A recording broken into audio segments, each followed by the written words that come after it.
சொட்டு என்ன சோகமா? ட்ரெஸ்ஸை கழட்டி விட மாட்டேங்கலன்னு சோகமாக படுத்திருக்கான்.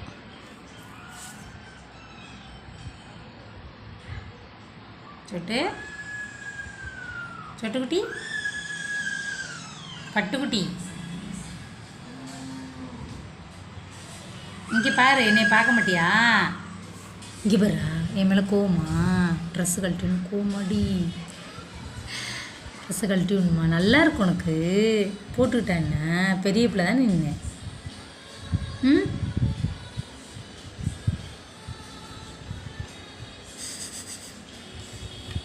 ம் அழகாக இருக்குடா பெரிய பிள்ளை. இனிமேல் ட்ரெஸ் போட்டுக்கணும், லுக்கெல்லாம் காட்டிக்கிட்டு தெரியாமல்.